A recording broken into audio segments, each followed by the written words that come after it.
Somebody said to me the other day, "You're the most famous person in the world by far." I said, "No, I'm not. No, I'm not." They said, "Yes, you are." I said, "No." They said, "Who's more famous?" I said, "Jesus Christ." Yeah, he and I have to definitely debate. That's what I love.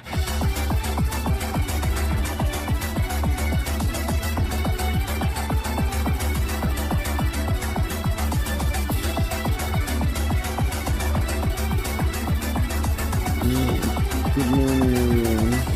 Good morning. Oh boy, I am tired as fuck. Fucking Italian time zones. Alright, here we go. We're gonna do this. We're gonna chat with Mr. Glaw. We're gonna play some Skyrim because I have to take my Adderall, so my brain is pretty farty.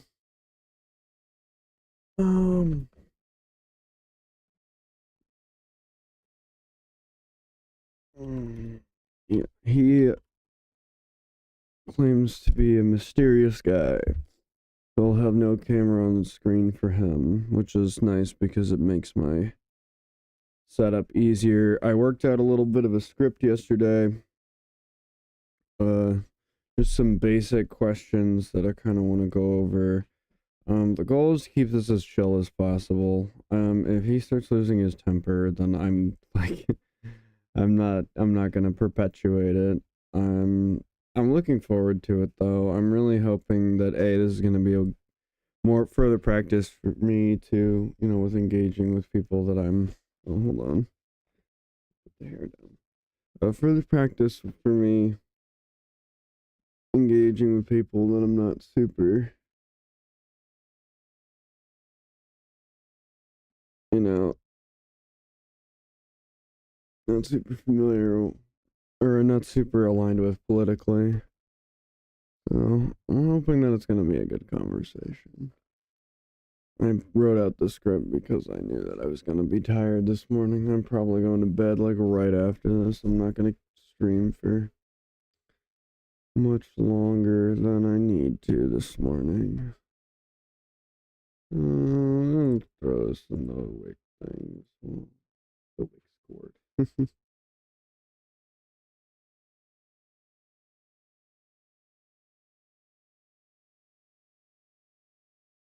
Oh wait, I already have it in my clipboard.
Oh God, Christ Almighty, Jesus.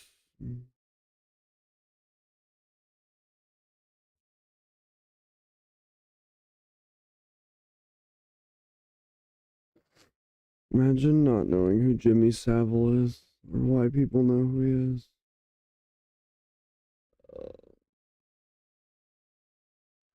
Hair is getting long as shit, and I am digging it.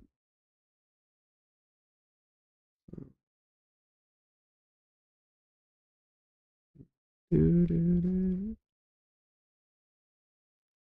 always snag one person per. That's got to be like a bot viewer or something. Ain't no way anybody's wasting their time with me.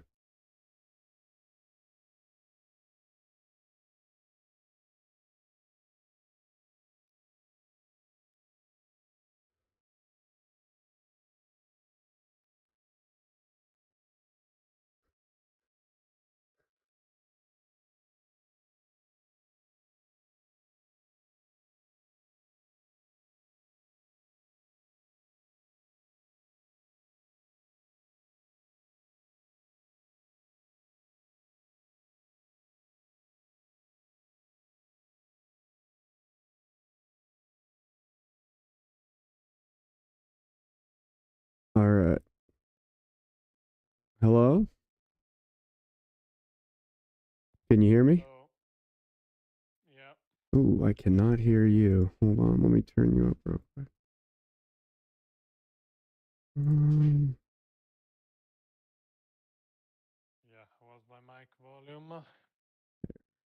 As you fucking program. I think it's just my Discord. Trying to. I know in like. Was also so. All right. There we are. Hello. How's it going, buddy? I survived. Pretty tired. Want to sleep, but yeah. Yeah, me too. It's 5:30 a.m. for me over here.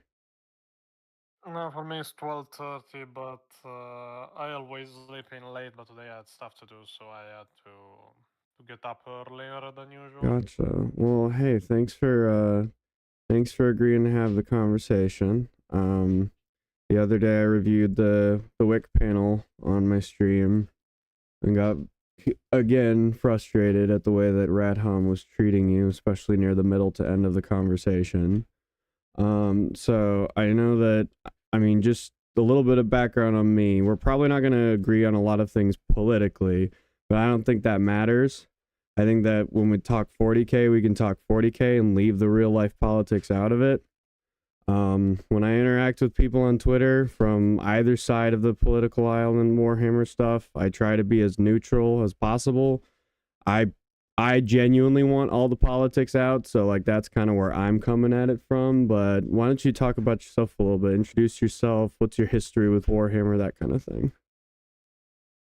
Oh wait, you're already streaming? Yeah. So it is ready Yeah. live? Can you send me a link so I can Yeah, it's on my watch it? it's on my here. Let me just. I'll just. I have my Yeah, I have my it- tweet slammed into my clipboard, so I'll just give it to you there. Is that good? Oh yeah, there it is. I hear you with a different microphone though than the one you have on streaming, most probably. Uh-oh. Yeah, my Because I hear you very badly compared to the I streaming. don't know if I'm able to dupe it with my. I don't know if I dupe it with my Discord, if I'm gonna lose it on my stream. Technically, no. Can you? Is that better? I streamed it to a friend while I was recording some of the episodes for my videos, so it shouldn't be a All problem. right. How's that? Is that better? Yeah, this is a lot All better. right. Perfect. That's what I like to hear. So. Anyways, yeah, we can start. For sure. I am Danny Fortuna, also known as the Tuna on Facebook, and as a friendly manner from my own community because I like for them to make memes about me. On YouTube, I'm known as the Pontius, that is a citation to Pontius Glaw, a chaos orb of knowledge in 40K inhabited by a Slaneshi corrupted noble of the human race. Other than that, I am an active gatekeeper of Warhammer 40K. I am of the idea that pushing politics into stuff, being it escapism or hobbies in general, is simply a bad thing. It is not something that should be done, and it denaturates every single universe it is applied in, and in the end, it kills any enjoyment that there is for that universe because it becomes connected to real life. All right. So specifically with Warhammer, like, do you have any armies? How long have you been into it? That sort of thing. I like to know that kind of info too. I have been into Warhammer 40K from barely 5 years. I discovered it when I was 19 during my university period, and I learned English to learn 40K because, Neat. as usual with Italian wikis, they are incomplete at best. I can imagine. Misguided at worst. And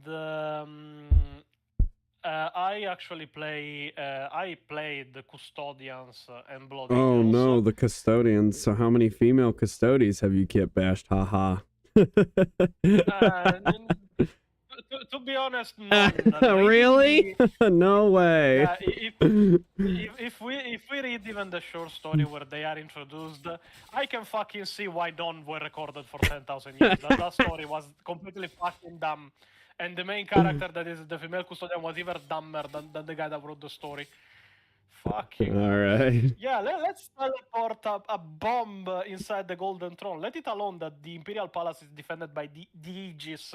That is literally a system of void shields so vast and powerful that it kept the palace untouched for almost the entirety of the Horus Heresy. It was being shelled constantly, and they couldn't break through it. But no, yeah, it doesn't block teleporting anymore. Horus was just an idiot that never teleported anything into a void shield. No, see, this is the thing is, I don't know how much you know, or if you saw my stream or anything that I didn't link it to you, so you probably wouldn't have. I only got into Warhammer like last year, and I only started like buying models and really getting into it this year, so you are going to tower over me in terms of knowledge, so... Don't worry, I tower even over lore masters on the matter of knowledge. I find stuff wrong even in the videos of Luetin, and it's not that easy to do. So, but one thing I will say is, there's a couple of things from the panel that I do want to just press you on a little bit, but nothing here is ever meant to antagonize you. If you want to back off of something, or like you don't want to go down a certain road, just let me know. I just want to, I believe in having conversations to the fullest extent and trying to get a sense of both viewpoints. And the wokies on Twitter tend to cram their viewpoint down your fucking throat. So I feel like I have a pretty good sense of where they're coming from. I also was kind of more in that side of the aisle about, a couple of years ago. So I definitely understand that mindset more. But if I ever ask you a question that sounds like, I don't know, it's phrased weird or something, it's just because I'm really trying to get to the heart of matter for my own edification. That all good? yeah, no, it is good, as long as I have the occasion to explain my points fully, because it is a thing usually that it is avoided by Wookiees. They never let myself they never let myself explain the point entirely. Usually I am interrupted point or I know I just interrupted you. That was unintentional. Sorry, but no, you will always have full time to explain everything. I don't come with any preconceived notions of you, so long as you've got none of me that are gonna impede the conversation. I'm coming here because I want to understand. Well, at least you have a decent beard. You don't have a random mustache.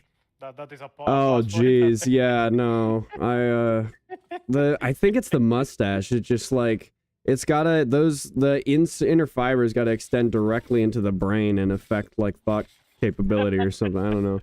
So it is an Omni-Man kind of situation. So you said it's not evil. It is the mustache that is evil. True. So you said you've been into Warhammer for like 5 years. What is it that you find unique about Warhammer that makes you like it, or what specifically draws you to it? For my own mindset, I have always been a pessimist at heart. Like, if something can go wrong, it will go wrong, and it needs to be prepared. You and me both, brother. yeah, to go wrong. But the few joys that you can find in life with this kind of mentality is that when something goes right, it is that surprises you, not when something goes wrong. And this applies to any kind of positive aspect that can be shown into a desperate situation of any kind. So what really drew me to 40k was the grim, dark ambient that it had, all the while though still retaining some decent people, some decent characters, some good people around that still do the right thing even in the face of unsurmountable odds, that won't let themselves be beaten down by a universe that hates them just because the universe hates them. They will fight until the end, and they will protect what they love until the end. For sure. All the rest damned. Yeah. It is pretty much the concept of a light in the darkness shines brighter than a little bit of darkness in the light. 100%. I'm currently working my way through the audiobook of The Fall of Cadia. Don't laugh. And for as much of that book is like, it's definitely just kind of like, I described it to my buddy. We played a game of 10th last night, and while I was chatting about the book, and I described it as 40k porn, because it's very much like, there was a big battle here, there was a big battle there, there was a big battle here, but like I was never a Militarum fan until I started reading this book. And the reason that you just described is why I can say that I honestly am a Militarum fan. There's so many characters in that book Creed, Helska, that are all like etc. that are like just exactly what you described. That one like lonely candle in the darkness that still refuses to be extinguished. Like I know it's like I know how the book ends, and I think that the author wrote it with that in mind. Is like you already know what happened to Cadia, and that makes there's something beautiful to that futility, right? Olanius Pile is one of my absolute favorite stories in Warhammer. The guardsman who stood between Horus and the Emperor, yeah. And yeah, that has been retconned. Thank Dan Abnett for that. Yeah. Yeah, never read the end of the Death Part 3. It is a shame. Well, I've got my own headcanon, and I'm going with that. Until no, I'm looking at the Talon of Horus next because I am one of those weirdos who's actually a fan of Abaddon. I actually kind of like him. Fuck. Well, okay, can I explain why? Hold on. Okay, there's two reasons. Yeah, one of them is that he recognizes what Horus's mistake was. That he still thinks the Imperium is like fucked and needs correcting, but he also recognized that Horus was the one who fucked it by letting himself become drunk with power. Like demonic power. And then so there's that, and then there's just the, like you said, the struggle against the futility of it. That's Abaddon with the Black Legion. Like he's trying to corral all of these like marauders and raiders and heretics that don't want to work together, and he's like, no, you're gonna sit down and we're gonna do a thing. Like I don't know, maybe it's because I'm a more recent fan. I know that he's kind of a meme. Yeah, I think you should study a bit and read the books about Luft Euron, also known as Euron Blackheart, because it is common opinion in the entire 40k community that if somebody should be War Master of Chaos, it should be Euron Blackheart, okay. not Abaddon. Yeah, just a little overview. Euron was the chapter master of the Astral Clause. It was a chapter assigned to protect a warp region of space called the Maelstrom Zone. They were stretched in, they were dying by the dozens at their engagement and such. The chapters assigned to that part of space weren't enough, and he was pretty much the tyrant of that part of space, and he commanded the other chapters that were fighting for the Maelstrom Zone himself, until the Inquisition started to get involved. They stopped him from petitioning the High Lords to do another founding, to try and send more chapters, to give them help into conquering the Maelstrom Zone, until he pretty much said, okay, so nobody's going to help, okay, fuck you, I'm not paying taxes anymore. And from there, he started creating Marines. The libertarian icon. No, but it ended pretty much in a civil war like the Horus Heresy between a dozen chapters of Space Marines. Between them, there was also the Lamenters, if you know they yeah, that's the one with the heart and the checkerboard, right? Yeah, the very unlucky people. Right. And it ended with Euron being wounded to the point that pretty much half of his chest was blasted off while he retreated with the rest of the Astral Clause and another chapter that fell to Chaos by that point. And pretty much now he's a space pirate that is putting together Marines of various chapters, raider parties, pirates. He's got a Blackstone Fortress too, I know that. He's got a Blackstone Fortress possessed by a demon. Yeah, I got it gifted by Abaddon. Well, the way that the Fall of Cadia makes it sound is like Abaddon didn't really want to, but because it was so demon-infested, he just kind of shoved it off on him. Yeah, but all people pretty much agree that if somebody should be War Master of Chaos, it should be Euron Blackheart. He has his own book, right, Huron? Yeah, he has a couple. It's a shame there is none on the Badab War, because they were interesting. And I heard there is one on Vrax that should come out, and my butt is completely clenched because I'm sure they will ruin Vrax. No, I know that I know Gibbs, who was on the panel with you, is a big fan of Huron and the Red Corsairs. So damn, okay, well, that being too, I will definitely have to check him out. I will say for myself, the part of the hobby that I've enjoyed the most is like kit bashing, unironically, and I have an idea for a Huron kit bash that I think I might actually go for now, because he sounds kind of cool.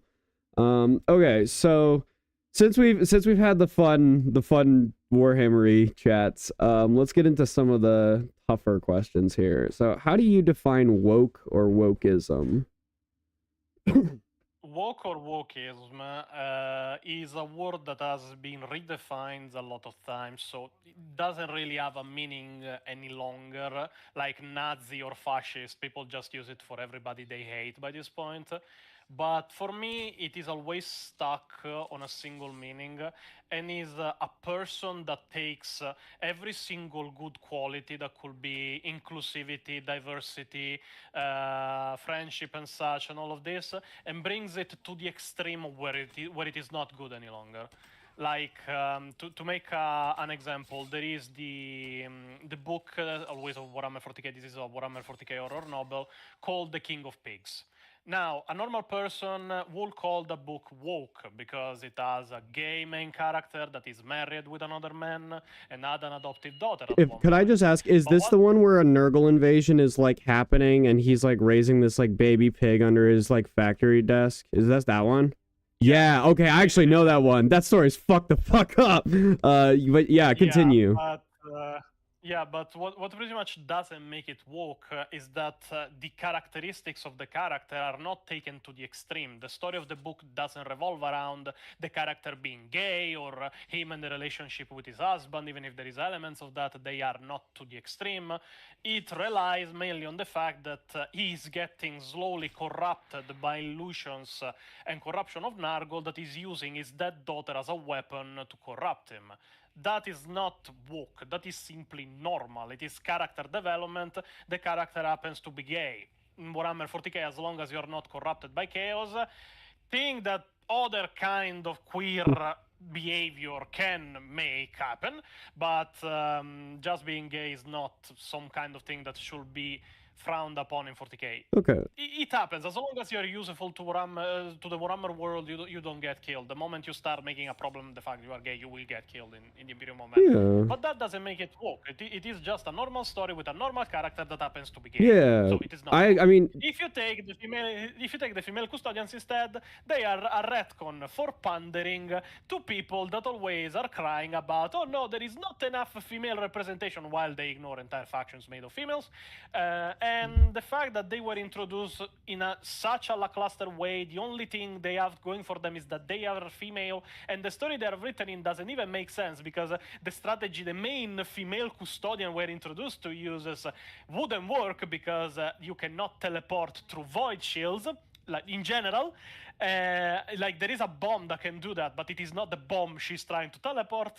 It is literally just the element of pandering. It is just that she is female because they wanted a female custodian. It is not a character that happens to be female. It is a female that happens to be a character. It is a different thing. Just to kind of to make sure we're on the same page, you say wokeism isn't when progressive elements are present, it's when like progressive elements are the central focus of the narrative to the detriment of the narrative.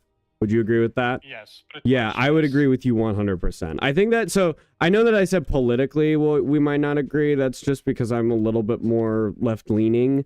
But with regards to the female custodes, we are in 100% agreement. I don't like it, and I agree with you that I think it's have you ever heard the term passive progressive? Yeah, it is just. Yeah, it's just like it's a lazy pander for the sake of inclusivity, and I actually 100% agree with you for the reasons that you listed, because I wish that more focus would get put on the sisters. I am I'm a CSM player, like all the way. I love chaos, but if I was going to have an Imperium army, it would definitely be the Sisters of Battle. I think they're really cool. I really like their churchy aesthetic.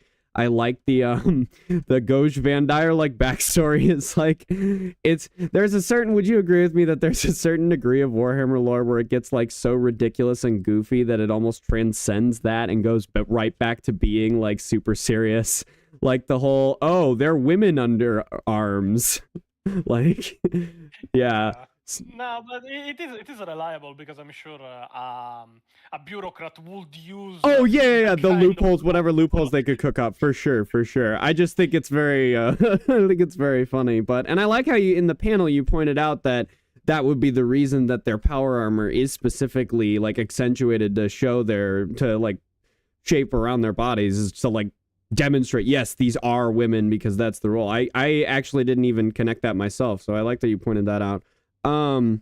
So with regards to like the female custodians, like I said, we're in a general agreement. So something that I want to run by you from my perspective, and keep in mind I'm still pretty fresh to all of this, but from my perspective, the only official quote unquote source we have on what lore is and isn't quote unquote official is GW. So should we keep arguing this on the merits of should this retcon be like, should we accept this retcon, or is it not the case that it is already now part of the lore because of the nature of it being retconned into it? And there's not much point to arguing about it. This retcon shouldn't be accepted. They should be critiqued for every point. Well, critiqued, sure. No. I agree, critiqued, but I've heard people like trying to get it like, I think you even said in the panel you wanted to get it like reversed, and I just don't think that's something that's going to happen. We can try. It has happened in the past. There were even models made that became so much of a meme for the community, like the wolf helmets for the space wolves that came out for the Horus Heresy. They became so much of a meme for the community and were pretty much laughed at generally, to the point that they just stopped producing them and released a new version that was a lot more acceptable, because everybody started making furry jokes about those helmets. Sure, but so that's true with, I guess I agree, like with the models, but has there been a time in the past when lore has been like, there's been a retcon and there's been enough pushback against it within the community that it got undone? Yes, it has happened with CSGO 2 books. It has happened with even some of McNeil books, where some stuff that they wrote was so out of the scope of the universe that it was retconned. Oh wait, I just remembered, there is like that short story, or maybe it was a whole novel about the Grey Knights like dabbing blood of sisters on themselves, right? Yeah, killing sisters of battle to cover themselves in their blood to be. Oh shit. Okay, well I'm sorry, I asked a really dumb question then. No problem. But the point is, the retcon itself, you might. It is not because JW wrote it that it becomes lore instantly. With the nature of Warhammer 40k and how it works, it is not really something you cannot just say, oh yeah, female custodians were canon. You have to solve, I don't know if you watched my video on it, because I made a 12 minutes video in which I explained all of I did back before the Wick panel. I meant to rewatch it this week and I didn't. I'm sorry. No problem, but there is a lot of problems you must address when you do a retcon of this kind.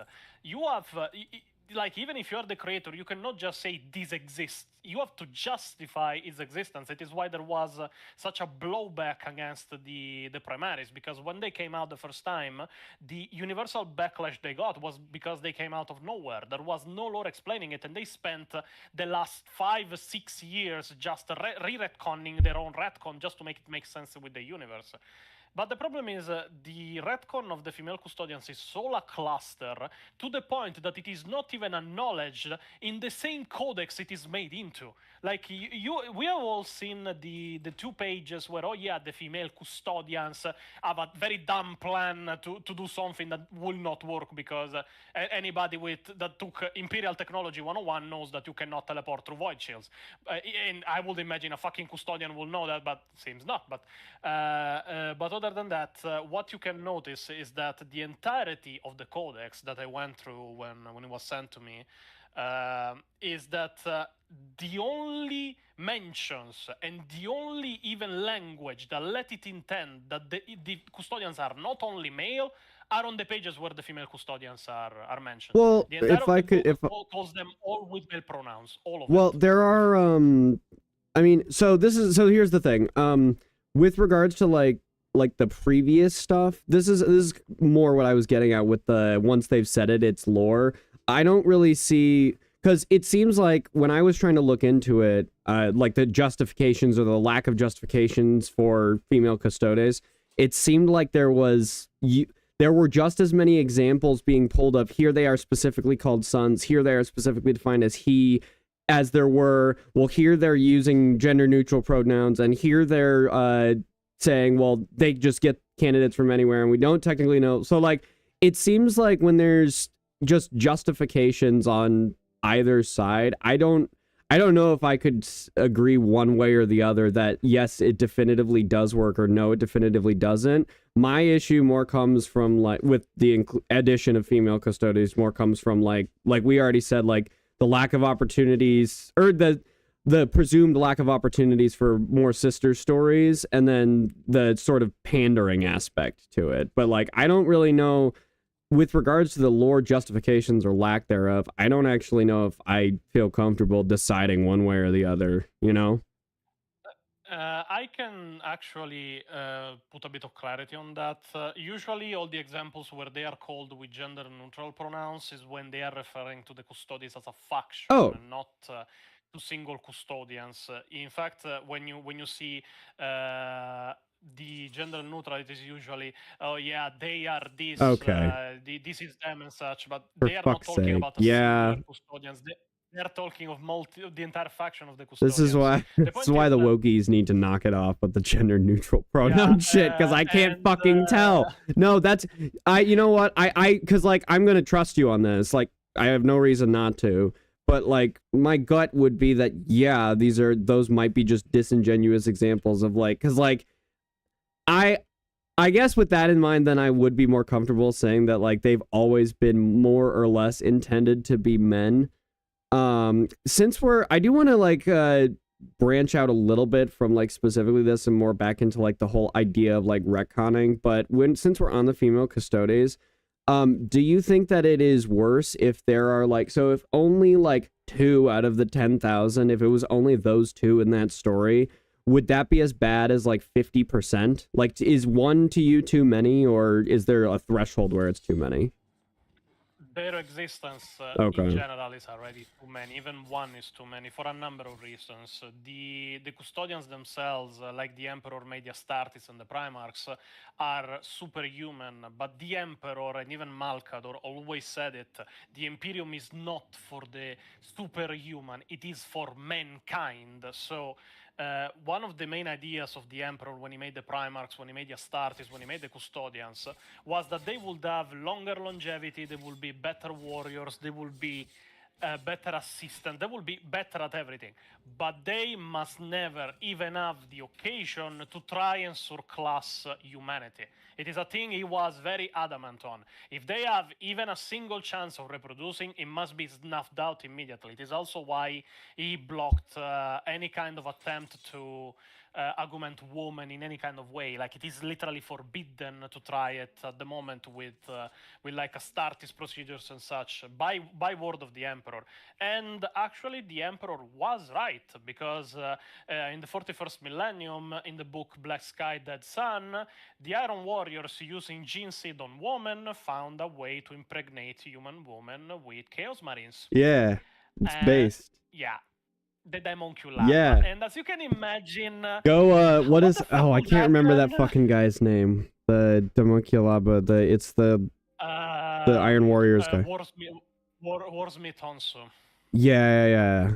It's like It's like a... Now, imagine what would happen with the Custodians that technically are not genetically engineered, but are genetically evolved. So they are like humans, how they will be thousands and thousands of years in the future.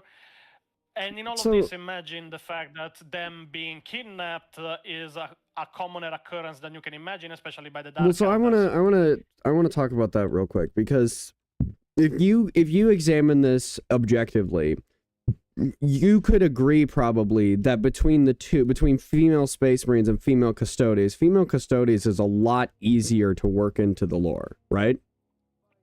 You would agree with that? it was not is. It was when their lore was defined, because their method is different. They could have existed if they were there from the beginning, and nobody would have batted an eye. Like, I'm asking, like, if somebody came to you, let's follow the conspiracy theory, right? I'm Jeff Bezos, Amazon CEO, and I come to you and I say, you have to put one of these two in the Amazon show. You have to pick one that you think you can put better lore justifications for, and one that you think will upset fewer people. Would you pick female Space Marines or female Custodes? At that point, I will not pick either. I will say they have the Sisters of Silence, and if you want one to speak, we can use their aspirants because they can speak. So but you have to pick one. Not really. For how it works with well, this is just a hypothetical. For the purposes of the hypothetical, you would have to pick one. I would have chosen Custodians too if there was no other Yeah. choice. No. See, that's all I'm trying to. That's all I was trying to say. Because like I would agree. Again, I don't want female. I have actually at the end I kind of want to pitch you on my idea for female Space Marines. But generally speaking, I don't ever want them.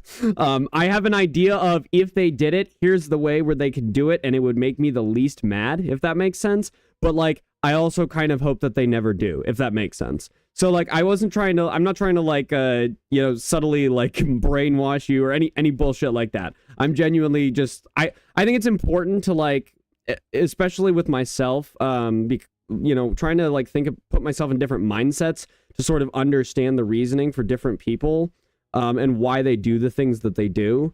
I don't like, even as much as I fucking hate the woke push in all of this media, like I would agree with one of the things Gibbs was talking about on the panel was that woke media like pushing has just fucking decimated Star Wars.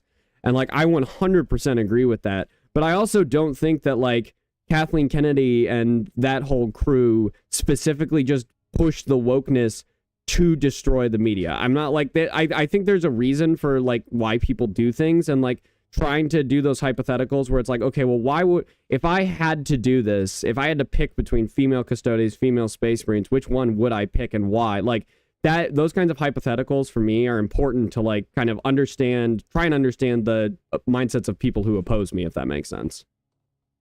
Yeah, but the first thing, put a chick in it and make it lame and gay. Yes, yes. Again, keep in mind, I still don't like female Custodes. I just try to look at things objectively, but 100%. No, but I think that it did not go like the choices you are describing. Sure. It was a very like unrealistic hypothetical, for sure. No, but I mean the thing that makes me laugh the most and that makes me ban the most people is actually this misguided sense of superiority people show when they push this kind of lore-breaking, world-building, shattering changes into an hobby like Star Wars or Warhammer, because they are not doing it following any kind of logic. They are not doing it following any kind of created story to better the entire universe. For them it is just, oh yeah, we need to be more inclusive. How can we have more women in the hobby? Okay, let's make female characters of these factions. It's the weakest pandering, yeah. Yeah, it is literally just, oh yeah, I need to be a good person. How can I show it by the hobby I am in? I know it. Well, I need to include female characters where there aren't. If I could offer something, I don't know that like when GW makes these decisions, I would actually argue against the idea that they're doing it because they want to be quote unquote good people. I think it's very, very, very cynical and they just want money. And progressive ideas are what sells right now, and shoving woke ideas is what sells right now to the largest amount of people. Like there are market trends. No. Yes. No, come on. You gotta dwell in reality with me here, bud. No. No, I'm dwelling in reality with you. The woke kind of ideas and shows doesn't sell. We have seen it first. They have sold better than conservative ideas in the past decade. Really. Yes. Not really. No, not really. The point is not conservative ideas or liberal ideas. The point is how they are applied. Like, take Shogun. Shogun, the new series that came out that is all for the most part in Japanese, the story of John, Blackthorn. That is all a true story. But one of the main things, the main actor that played I don't remember the Japanese name in this moment, but the main character from the power struggle for Japan, when he came in, because he's a very experienced actor and he was also in the latest John Wick movie, when he came in, he pretty much said one thing: I will make this series as long as we keep it true to the source. And by that he meant, if I see a single piece of diversity in the fucking script, I'm out. Because it was Japan of the 1600s, it was just some Portuguese, some English that were arriving for the first time, but Japan was 100% Japanese. There was no diversity of any kind. It was all Japanese people. It was an isolationist country. And what pretty much said, if the moment I see any progressive fucking idea in the script, I'm out. And that series has smashed everything. 9.3 of evaluation on every single site you find it. Hundreds of thousands of people are seeing it. People are making models I of it mean, because I've never heard of it.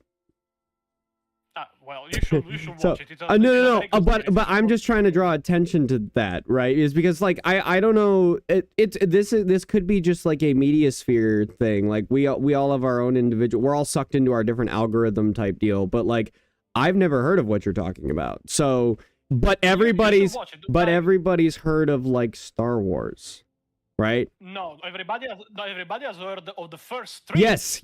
No. That's what I'm saying. Keep in mind. I think I slipped. I want to draw a very clean distinction here between progressive ideas and woke ideas being sold. I think it is objective that progressive ideas, like media with progressive elements present, sells better than media that has like specific conservative ideas like prominent, right? I don't know if you could argue with that. Now you could argue with the woke thing, and I wouldn't argue with you. I would agree that like anything that goes out of its way to push like hyper woke, like that kind of stuff, doesn't seem to do well. But media with progressive elements, and the reason I'm trying to draw this distinction is because I don't think that you are the kind of person who would call the original Alien woke, right? No, it's. I would agree with you, but just real quick, I would agree with you. But you and I can probably both agree that there are people out there who would call that woke merely because a woman is like prominent, right? And like more prominent than certain male characters. Okay. I wanted to establish that that's not where you're at, because I don't think that's true. I'm not the kind of person that goes, you're not the quartering. Main character woke. No, but I think you are wrong on the fact that you think that a story that has progressive elements will do better naturally. I'm not talking woke elements, but progressive elements. I think the best movies and the best kind of IPs have both. They don't have one or the other. They don't have wokeness. They have both kinds of ideals. Prominence. Like the prominent, yes, but there is also in the mention that you made about the first Alien that the main character Ripley is heavily sexualized in that movie. Is that a progressive idea, or is that more yeah, there is a scene where she's pretty much just in her. Yeah, but I never. Okay, I'm gonna argue with that. I don't think that's a sexualized scene at all. I think the mere fact that she's in her underwear. No, she's not. Like if you might need to rewatch that scene. There's nothing sexual about the point in the movie when that is the only performance like that she's giving is exhaustion, because that's when she's in the escape pod. She's escaped the alien, so she's like stripping down, about to like put herself back into the cryo sleep. Correct? Yeah. Yes, but what I'm trying to say is, if it was more of a progressive kind of idea, that kind of scene would have never made it into. Wait, why do you say that? Because usually progressives are very offended by femininity, from what I saw from the recent stuff. Progressives, from what I understand, would like say that she should, like at least modern progressives would assert her femininity and that she can dress however she'd like, right? Depends. It really depends. Like the fact that we have seen like a tornado with stellar blade makes me think that now people are just my looking for God. stuff to be offended about. Yeah, it's like with stellar. Oh no, an attractive female No, character. I has think that various I think that you've been echo chambered on that one. Most of the, like, from the outside, it seemed like a lot of what was going on from like the wokies and the progressives on Twitter with the whole stellar blade thing was they were making fun of the Coomers. No, I don't think that. Actually, I think that the vision of a creator of anything should be always respected. Oh, I If, agree with, a if you're talking about the creator of a- censorship, I agree with you. No, that was dumb. Yeah, the censorship shouldn't have happened at all. Like, even if there was a nude version of it, the creator made it like that, you are going to leave it like that. Because it is what the creator made, it is what the creator But how do we know that was because of progressives that got changed? Because which ones are always bitching about the fact that if there is an attractive The female that is in a wokies, skimpy the suit- wokelets, Yeah, not the progressives. exactly, but- Those are two different groups. I'm not woke, but I would consider myself progressive in that I'm not Yeah, conservative. Yeah, but also you have to keep in mind that I am actually alien to both ideas because I am Italian. I'm not. I'm not progressive. I'm not yeah. conservative. I'm not liberal. I'm Italian. I'm Italian. It is actually, and people when they ask like, oh yeah, what do you consider being Italian? I'm always like. So what if I use that? God, you know, I was fucking I'm friends with another Italian bud who's a Warhammer guy, Raptor, and he also is like really self-hating. You guys got to learn to love yourselves. No, it is a joke because we are very open to joke about ourselves. So let's frame it like this way, okay? Like progressive in the sense that I think that society hasn't yet achieved the best possible society and should keep moving forward in terms of like expression and like examining different ideas. And then there would be traditionalist. How about that? Which would be the idea that like we did achieve some sort of like near perfect society in the day, and we should try and return to that time. Is that a better dynamic to frame it around? Yes and no. What I mean when I see the debate about progressives, conservatives, and especially the woke side, it is that. The moderate progressives don't force their ideas on the other side. The conservatives rarely, from what I saw, force their idea on the opposite side. But the wokies always try to force their own idea everywhere they can. Like, I want simply that everything that is created respects the vision and culture of what it is created for. Like one example I even brought in the live stream you saw was that one of my favorite movies is Training Day. Training Day is a story about a corrupted police officer played by Denzel Washington that pretty much betrays a new rookie of his own squad, pretty much to use him as a scapegoat to rob a criminal of $1 million and then have him killed by Mexican gangs just to repay a debt because he had beaten to death somebody that was in the Russian mafia. It is a very contrived plot, but if you watch the movie, it is very good. For sure, but, for sure. But the point is, the point I made is, the film is woke because it has a black antagonist? No, it is a very good movie. Is the fact that he's black tokenized in any way? No. He plays like a black ghetto kind of police officer, like somebody that grew up in the ghetto, so he knows how to speak with people, he knows how to threaten people of his own neighborhood and such, but for the rest, he's a very serious police officer, even if he's a corrupt one. Would a film like this be made today? No.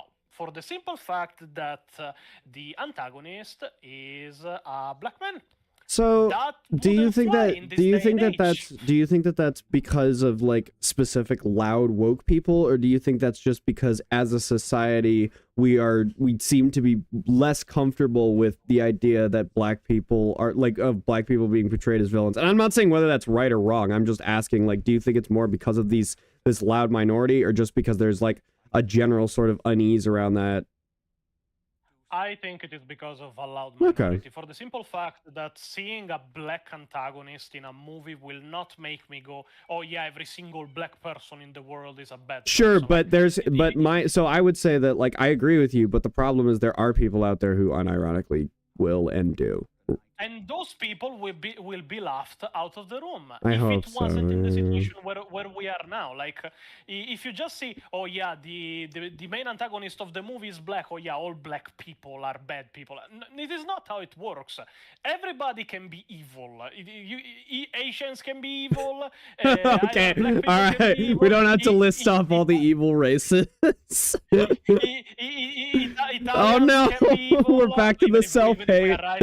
Oh no. No, but it is mostly a thing that normal people don't see like a black person being portrayed in a bad light in a movie or on a TV show and just go, oh yeah, I'm a racist now. If you go with that mentality, you were a racist even before you. I actually like how blunt you are about that. I like the bluntness of normal people aren't like this. I'm not very when it comes to my language with regards to people like that, I tend to be pretty harsh. So I like that you're not fucking normal. You shouldn't be. It's not normal. I like that. I do. No, but one of the main thing I always keep as a personal moral principle is that if it is a discussion we are having, if it is a constructive or less discussion we are having, if you get offended by something I say that I was not supposing to say to offend you, tough luck, you can suck it. Yeah, no, I agree with you 100%. It's so frustrating to like have to tiptoe around my word. Like I'm autistic as shit, so like I have trouble with that to begin with, but like it's so fucking difficult to like navigate a conversation when I also have to worry about like, okay, I have to construct these thoughts in a way that like will help you understand what I'm asking for, but also I have to be very careful not to say any of the no words. Like, yeah, no, it's fucking stupid. Yeah, and it happened even in the Radom stream. I don't know if you watched it fully when I was talking about Shay. That when Radom. Yeah, I'm sorry, but I'm gonna agree with Radham just from the sake of like social cohesion. If even Ben Shapiro is like, okay, it's probably there's way more social utility in just even if you disagree with like transgenderism, just like calling people by whatever pronouns they prefer to be called. Like I think that's fine. I do not disagree with transgenderism as long as I'm not forced to agree with it. Like I'm more on a neutral side on that thing. On more on like I am part of the LGBT community technically. I don't consider myself part of it, but I am bisexual. I know you mentioned that in the WIC panel. That does. I mean, yes, you know what the B in LGBT stands for, right? Yeah, but, I think you're part of it, buddy. No, I know what you mean. You mean like not part of the Twitter LGBT.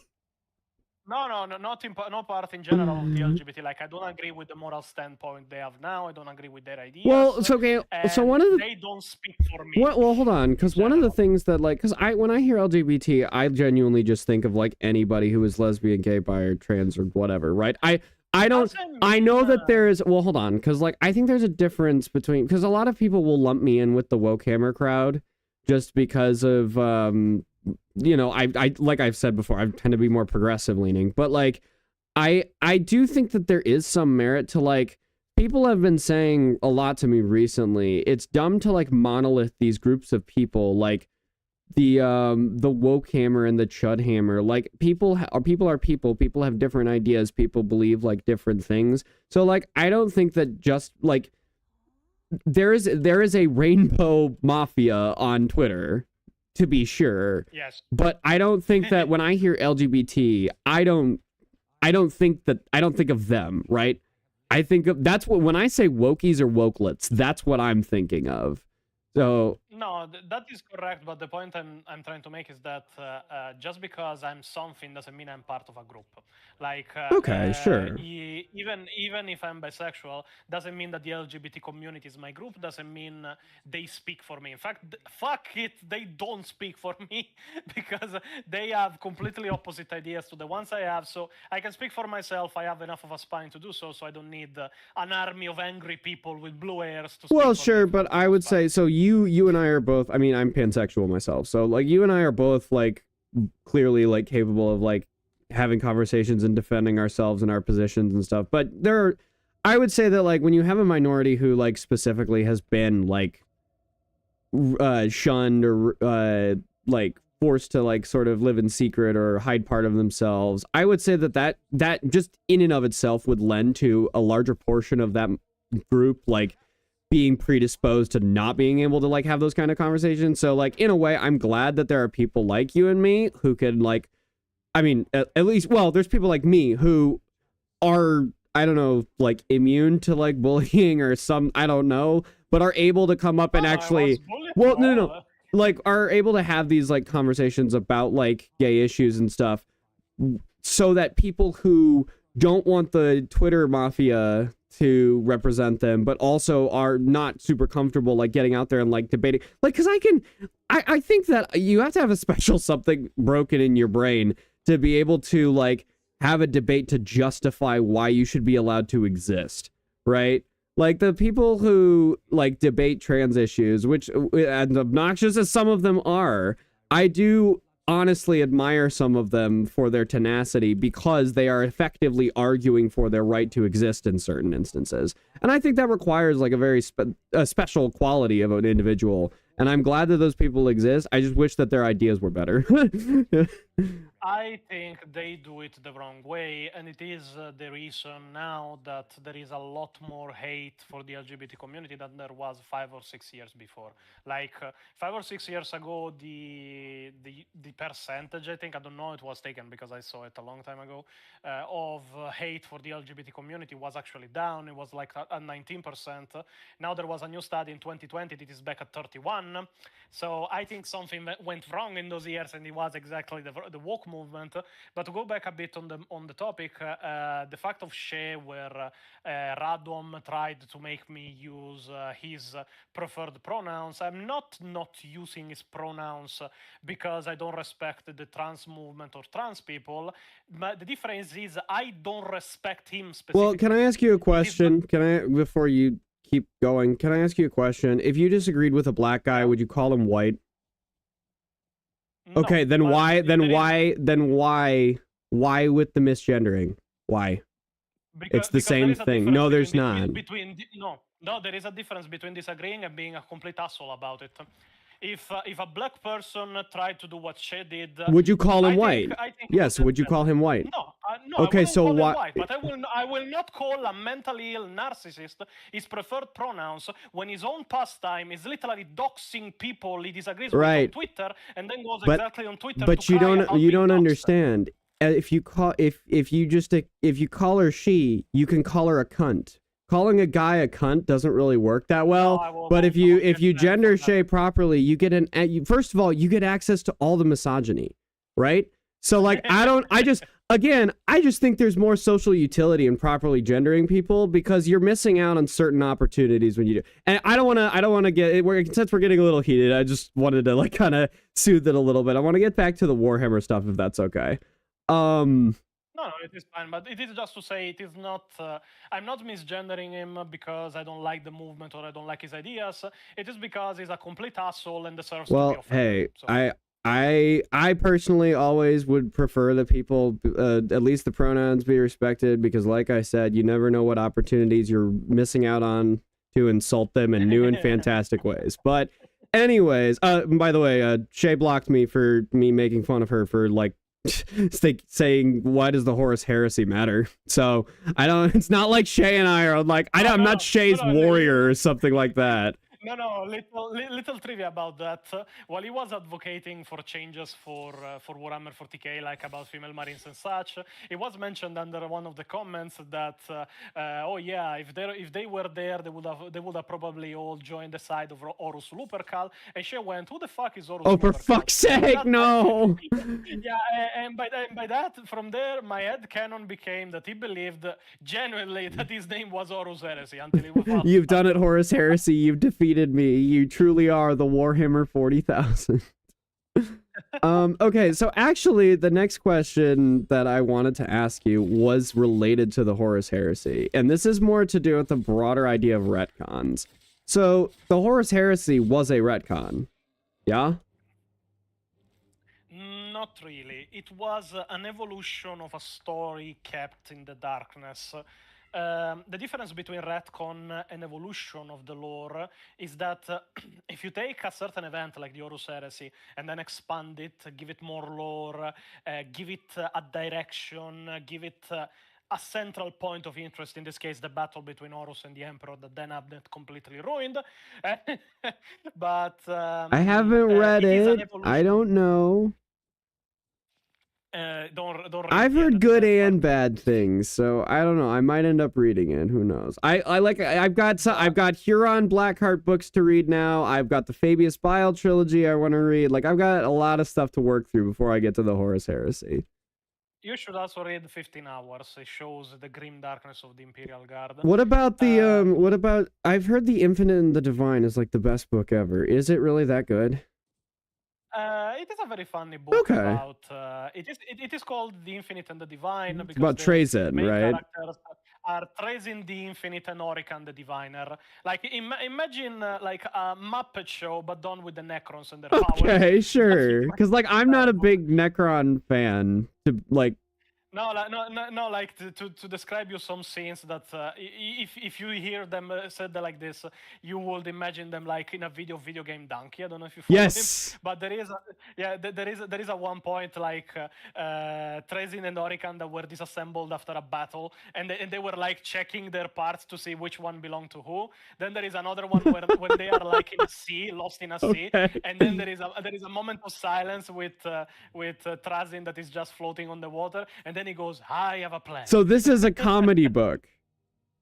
Yeah, it is more of a Okay, comedy kind of. okay, well then, all right, fine. I will add it to my reading list. I've been so hesitant because I'm like, every time I've asked someone about it, they go, The Infinite Divine is so good. And I'm like, what do you mean? And they're like, oh, it's about Trazyn. It's so good. And I'm like, okay, I guess I'll check it out. But all right, well, cool. I will add that to the reading list. But yeah, so you don't consider it a retcon when like details are just being expanded on. So if because like from my understanding, and keep in mind I'm pretty fresh to all of this, the Horus Heresy back in the day, like in the 80s, was merely a here's the reason we sell Space Marine models and you fight them against each other. This is like because there was this thing called the Horus Heresy where there was a Space Marine civil war, and now you stick spikes on some of them. And like now, of course, that's like a massive galaxy spanning conflict of like all of the demon Primarchs and stuff. Because even Primarchs, I don't think were a thing back then. But No, they didn't. yeah, The Marines weren't even superhuman. There was an Inquisitor called Sherlock Colosso. Various names. There was I don't remember if he was called Anakin too. Like he Oh, had for a very fuck's long sake. name. But yeah, I've it even was a seen giant this isn't 40K, but this is like I think it was in White Dwarf. It was a fantasy mission you could play where a like mechanical engineer guy had built he built a fucking Dalek. It was literally a Dalek, and it was to advertise the Doctor Who minis, and like the one that was on the sheet was the fucking Dalek mini. Like it definitely feels like they gave less of a shit about like the lore. So okay, but then so I would probably agree with, I would still call that a retcon, like definitionally speaking. I would still say that is a retcon, but I would say it's a less egregious retcon than reversing something or contradicting something. Would you agree with that? Yes and no. I wouldn't define it a retcon because retcon requires to change events. The Horus Heresy still happened and the events went as the original Horus Heresy said. It just added a lot more context and a lot more details after the universe had a concrete world building, because first edition is called Rogue Trader edition, Yeah. not randomly, because it is pretty much a different universe from second edition. So, then with regards to like retcons where things were changed, the 13th Black Crusade was like, from what I understand, there was a version of it, and then there's the Fall of Cadia version. Is that correct? Yes. With like there was the Legion, like the Lost and the Damned, and there was like a specific company of Space Wolves, and everybody was involved. Like the Eldar were involved, and there was like a global like gameplay event where everybody could log their match results. Like there was that, and then now there's like the retcon version, right? Yeah, but the retcon version was mostly made because of the Gathering Storm events that were made by the same person that wrote the End Times for Fantasy. He pretty much wanted to close Warhammer 40k, and he was stopped and fired Good. before he actually reached that point. But he did achieve it with the End Times. In fact, in Warhammer Fantasy, technically Chaos won because the End Times happened and Chaos won. Based. But, Go Chaos. What is your army? Did you say? I'm sorry. Blood Angels. Oh, against right. Chaos. Oh, yeah. Okay. Well, fuck you. We won. Boo. Stinky But, loyalists. yeah, Boo. it was retconned to try and close the universe. Then the writers that came after had to do with what there was there, because rarely Games Workshop just goes, oh yeah, we are not considering these events canon. It must be very shitty writing for them to go like So that. you think it was because of this, because this specific writer was attached to that interpretation, then that was why it was reworked? I think it is most probably what happened, because by that point the lore of Warhammer 40k had not really progressed a lot. Like, we were stuck in M41 from the beginning. Time and of the technology lore. hadn't progressed. I thought that was the point. Yeah, no, we were stuck from there, from the 80s to the 8th edition. We were stuck in M41. Then after that happened, we transitioned to M42, the fall of Cadia and everything else. And because Games Workshop needed every single Space Marine player on the planet to rebuild his entire army to make a ton of money, they decided, oh yeah, let's go with it. Let's bring back. See, I Let's hate make Primaris. Space Marines. Yeah. See, If you watched my video, my most recent video, I have not watched your. I know that I saw that it was out, and then I shot you the message, but I didn't actually watch it. I'm sorry. No, I present a better version of the lore of the Primaris, where they could have been incorporated into the lore using very much older lore. Well, yeah, just an STL. Like, I gotta be honest. Anytime that anybody invents anything in Warhammer that's like in the Imperium, I get irrationally angry. To me, the entire aesthetic glory of the Imperium, and like specifically the Adeptus Mechanicus, is that they do not invent, that everything they are using is fucking ancient, and they just keep rebuilding the same old shit, and that's why they have chainsaw swords and like big guns. Like, the aesthetics to me work because of that reason. Like, their big chunky armor suits, like all of that works because nothing's been innovated or invented in like 10,000 years. So anytime anybody like makes something new, commits tech heresy, I actually get, I understand the Mechanicus's pain.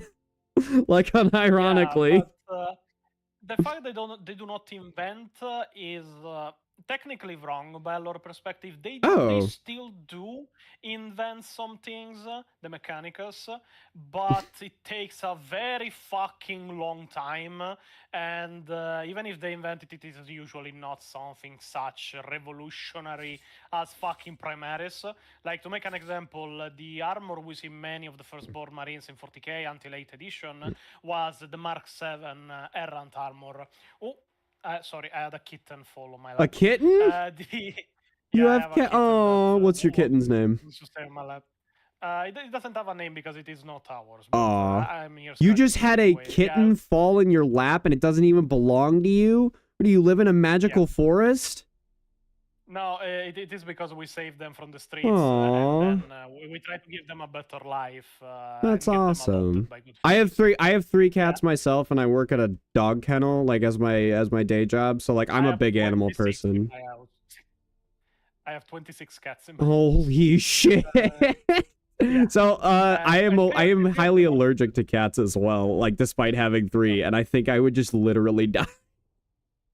No, but one of the examples of what they can invent and what they can innovate was exactly the Mark 7 power armor, because the Mark 7 power armor wasn't the final pattern of armor ever constructed. That was actually Mark 8, but it took like 800 years to be created, and all that Mark 8 really adds to the armor of the Space Marines is a neck guard for bouncing bullets from their chest. That I like. And Yeah, and a cover for the cables that you see on the lower belly of every single That I armor. That is like. the entire innovation Yes. of MK8 Where it is armor. And iPhone level innovation over the course of like a millennia. That I actually I would say I would probably be okay with. Where it's like we slightly tilted the tilt shield and it took us a century. yeah, 800 years to add a neck guard and some covers for some cables on the belly. And that is the entire difference. That And sounds these like still armors sounds are like even- heresy. Still sounds like tech heresy. Yeah, and they are so hard to produce, these armors, that only the Death Watch has them. Oh, for fuck's sake. You rarely see MK8 armor on a marine that is not from the Death Watch. So, you still want to hold a distinction for retcon as when they go back on something they've already like previously stated. That's where you're operating from. Yes. Okay, so you would just call the Horus they're Heresy evolving filling in things. gaps then? Not really filling in gaps, because there were some minor retcons that needed to be applied, like the Primarchs being from Right. generals to being the sons of the Emperor. But in general, it is not something that was set in stone when the story started, because we have had more lore about them being Primarchs, them being superhuman and such, than we have had with them not being so. If you take instead with the Custodians, we have had 7 years when they were all males, and now this retcon comes that now there is. Well, you know what I'm females. going to Out of ask you nowhere. then, right? What? So If in they are 8 females years, for the if next there's a 8 bunch years, of females, how does your argument hold up? we will see if the Obi will still be alive, but then if they keep retconning it. All right. I don't know about that, but so what about the squats? These squads were a bit of a hot topic when everything happened with them. The original squads were removed because they were too similar to Warhammer Fantasy. It was just 40k was pretty much just fantasy in space. Right. So they had the dwarves and said, they really aren't selling that great. It reminds me too much of fantasy, and they just went, okay, they don't. All the exist anymore. Tyranids They ate got eaten them, by yeah. Tyranids. After that, when Games Workshop saw that people were asking, where are the squads, they decided to bring them back, but not just as dwarfs in space from fantasy. Thing I ate, because I saw some designs fan made for the squads, where they had more like, Lord of the Rings kind of power armor with all the runes on them. Okay. They had a Kind of king, like the crown. are you familiar with fantasy? There's like steampunk dwarves, kind of like that. Yeah, something that's not Steamkin. That's Age of Sigmar. Yeah, but like, Yeah, well, I think fantasy, like, I've heard it referred to as both. That's the only reason I did that, is AOS fantasy. I've heard those used interchangeably, because like AOS being like the modern incarnation of fantasy. The shittier incarnation. It is very hated. I don't know. I've heard a lot of people like what they've seen from the new edition, but like I have no stake in it. I am just starting a Maggotkin of Nurgle army, so like I'm not. I have a Festus, I have Plague Bearers, and I have Nurglings, and that's it. So. Well, if the new edition is better, good. But from what I heard in the last years in heresy posting, they were pretty hated. Right. Anyways. Yeah, it was that kind of style, but more applied to 40k. It was like the rustic style of armor covered in runes, made like a knight armor, but applied like to power armor. So kind of like Space Wolfy armor. Not really. I actually saved the picture of their king because I wanted to use him in. Oh, do you have it handy? Yeah, I wanted to use him in my next Rogue Trader campaign. Can you throw it in the Discord? Yeah, look at this and tell me it isn't cooler than whatever Votan is. Oh, fuck. Well, so the problem is, I was about to say I actually do like the Votan aesthetic, but I do like this a lot, and the fact that he's stepping on an orc, yeah, that's really cool. Yeah, and what they did with Votan was pretty much bring back the squads under another name, because it is now two different kind of things to avoid the copyright problems with their own lore. But what they wanted pretty much was a fresh start with less of a fantasy aesthetic for the dwarves and more of a technological aesthetic for the dwarves. So this you would Being consider a flop retcon though, complete- is more what I'm trying to like get at. I know the basics of like I'm just getting at like the principle of like the retcons. I'm just trying to like test your bounds on that. Like, does this upset you more or less than female custodes? Less, mostly because I wasn't as invested in the squads personally. Gotcha. But, And you're a it is- custodes player. Yeah, it is still a very big retcon because in the end, when you read the lore, you just will go at some point. How the fuck did nobody notice them for 10,000 years? They were literally harvesting planets. How did nobody notice They were them? deep rock galacticing. So do you think, I know this is gonna be hard just to try to like put yourself in this mindset, but do you think that if you didn't play Custodes, then you would feel the same level of like ire towards the retcon as you do the squat one?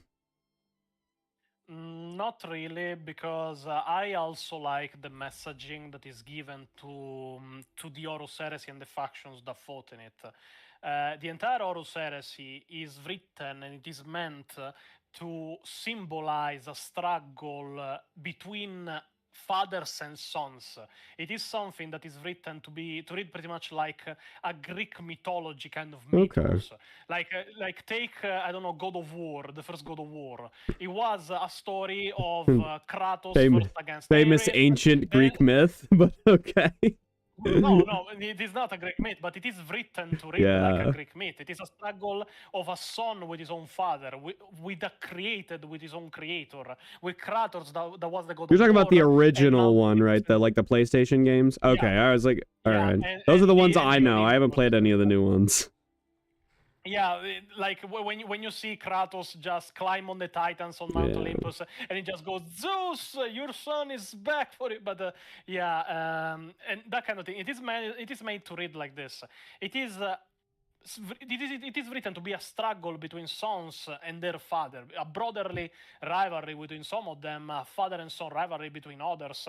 It is all meant to be written and read like that. It is like a Greek mythos. Women had very little to do with Greek mythos, and every single faction reflects that. Like when you take the Space Marines are warrior monks.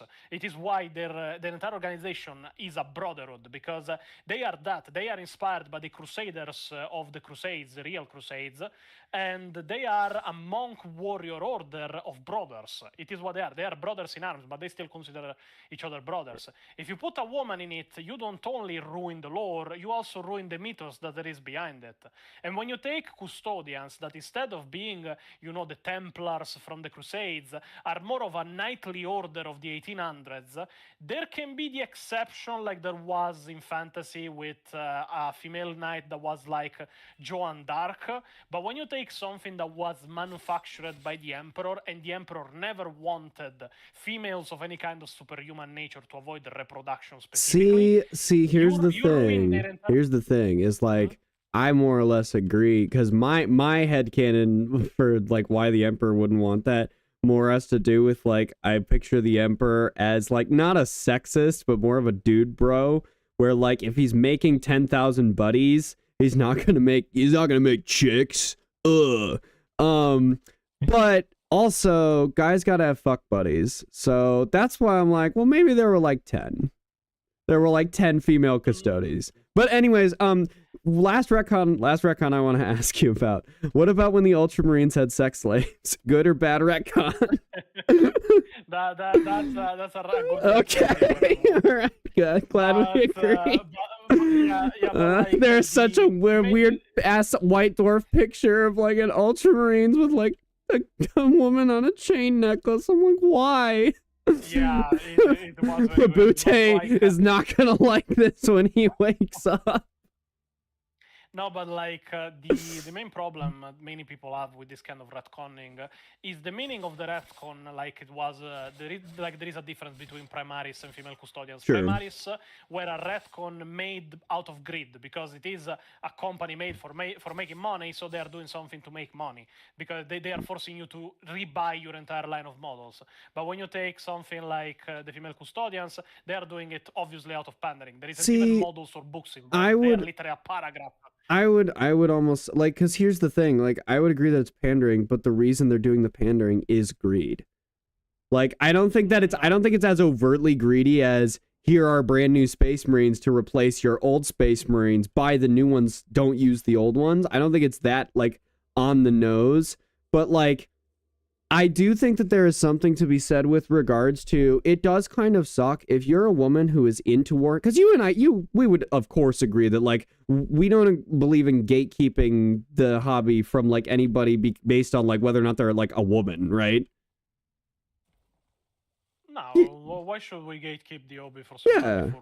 For like dumb shit, right? Like, oh, you're black. Sorry, no Warhammer. Like that's fucking dumb. Like you're a woman, you're a girl. Ew, no Warhammer. Oh yeah, that was a brilliant point by you in the debate panel. I'm so glad that you did that. Where Radhom kept insisting that there were like numerous examples of minorities being gatekept from GW source, and you turn to the black guy and you're like, hey, when did this happen to you? And he's like, it didn't. that was awesome. No, so like we both agree that like there's nothing wrong with like having, so like I would agree then more with the, I guess you would call it the woke side, that it does kind of suck if you're a girl who's into Warhammer and you want to play a like specifically female faction. Your options are like the sisters or kit bash female Space Marines and get shit from it from every fifth guy that like sees them. So like I think there is something to be said about they would be nice to have like more prominent female, or I guess the Drukhari, you could do them too, but like nobody likes filthy Xenos. No, but removing that, like the majority of the female players from some studies that were made play orcs and Tyranids. I've actually, it's funny that you say that because the only like prominent female player I know on social media is Kaya, and she's like very explicitly a Tyranid player. And then the only female player in my local community I know by name is an orc player. So even anecdotally, this does seem to pan out. So, okay, that's actually interesting. Because, like, that would kind of... I still think that it would be nice if, like, the poster faction had some option. Like, if maybe, like, there was a way that, like, Space Marines could take a female, like, a group of, like, sisters or something. Like, if they could ally them in somehow, or, like, the rules were flexible enough where you could just, like, have... Like, maybe expand Agents of the Imperium, so you could have, like, Greyfax and a bunch of, like, inquisitorial, like, soldier type things. Like, Yeah, but that could be done. But the main thing I would argue for, actually, is that if you must argue for female representation, argue for it where it matters. Like, don't start retconning lore. You want more female representation? Ask for more Imperial Guard novels, more Imperial Guard models. Ask for more Mechanicus female models. Actually, I would like to not ask for more female Mechanicus models. I would like Mechanicus to look as sexless as possible, because the moment that I start to be able to tell there's a person under there, my skin starts to crawl. So no, because like there is a very important character in the story of the Mechanicus that never got a model, and it is a very big shame because I like the design a lot. That is Coriel Z. That was pretty much the Archimagos Dominus that stopped the traitors from taking Mars. Oh, okay, very important character, yeah.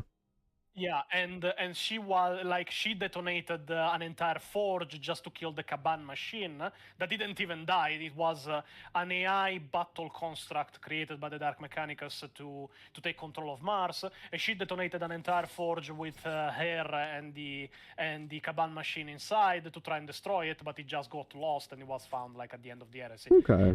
But she stopped it. She stopped it actually because it didn't show up later.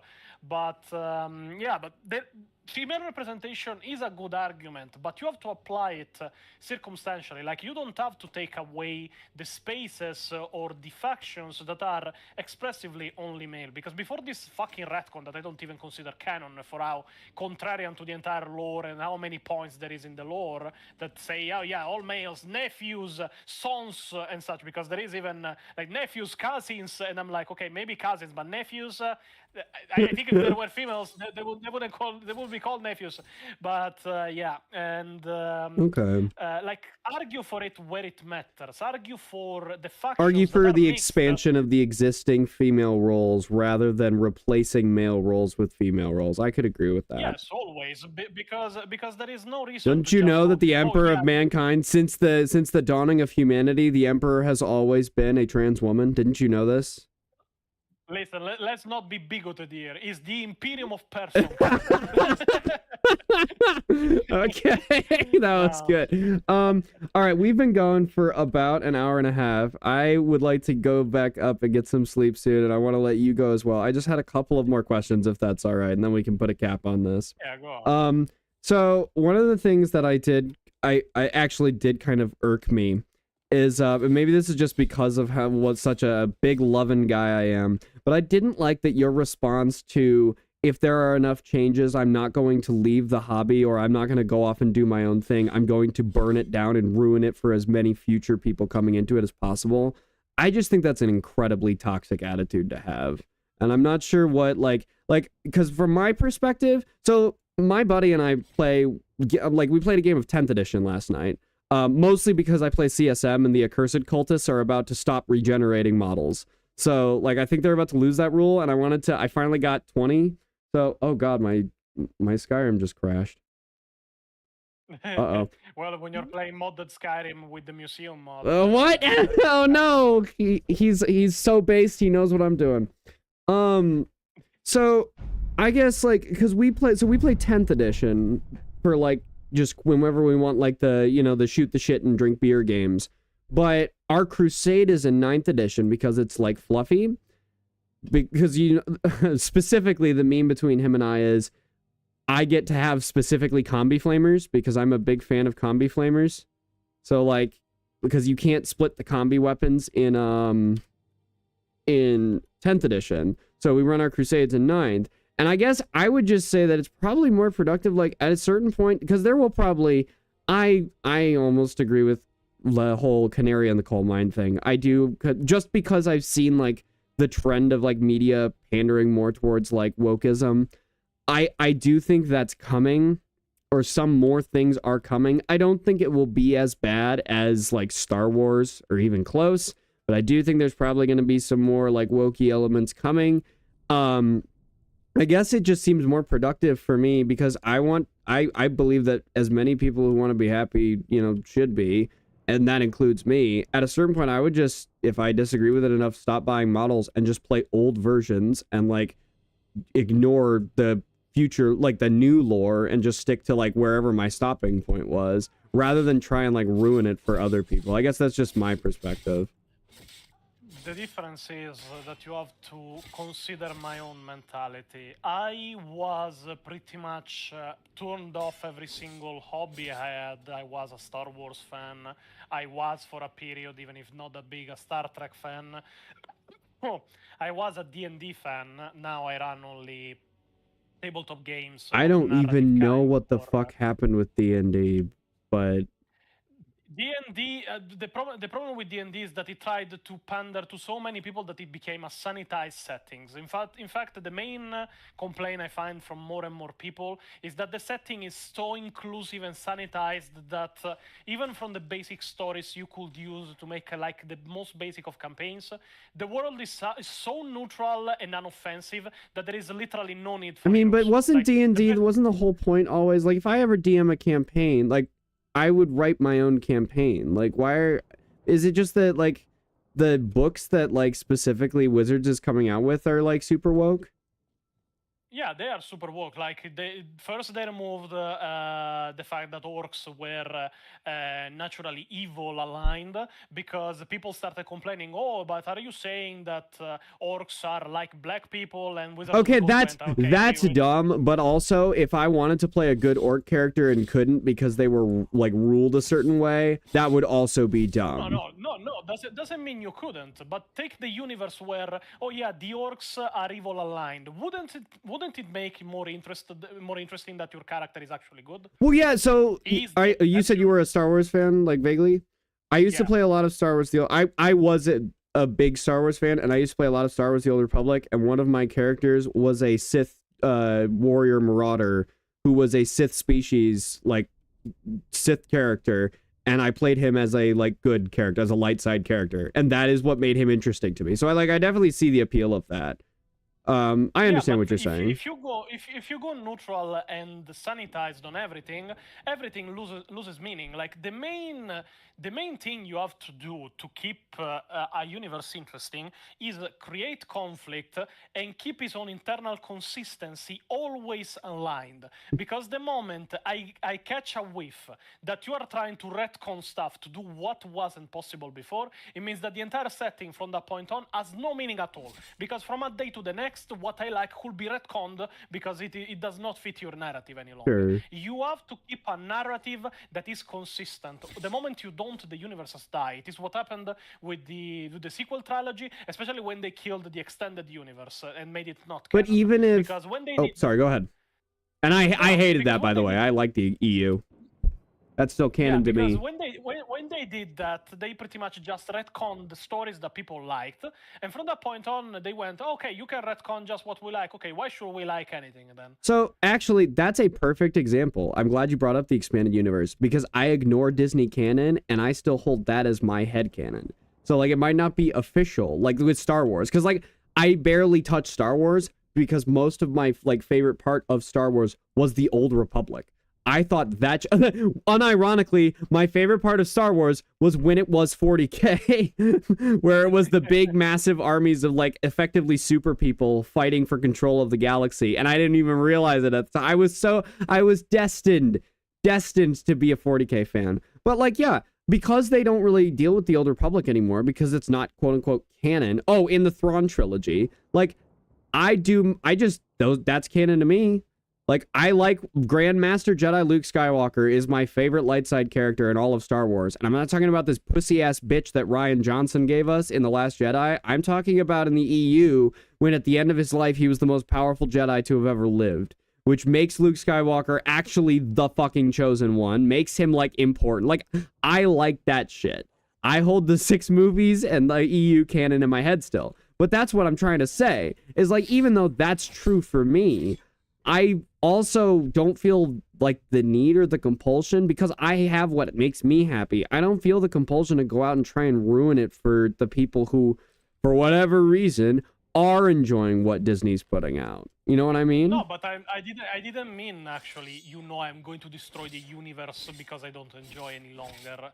The point I was trying to make is I have been kicked out from so many fandoms, banned from so many groups, just for disagreeing with the changes that they were bringing and that they were pushing, all because they simply didn't align with the universe they were trying to push it in. Like it would be like if you saw a Black Lives Matter a Black Lives Matter protest inside of 40K. You will just go, what the fuck is a Black Lives Well, Matter see, I don't think doing, that's quite the same level as women in the custodies. Maybe that's just me, but I get what you're saying. It is pandering to feminism all the same and woke people. But the point is, I have been pushed out of so many things, of so many of my own favorite hobbies and stories that have been ruined and will never continue like I would like them. I will never see interesting characters or interesting conflicts again because everything has to be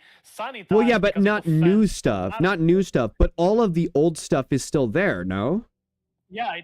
Like, if you really wanted to, like, I guess maybe there are, like, old fogies out there who legit just want to stick to the idea that the squats were all eaten by Tyranids and the Horus Heresy was just, like, a Space Marine civil war and the Primarchs were just, like, there's probably people out there who fucking hate the Primarchs, right? And just think of that, like, headcanon them as they're still Space Marine generals.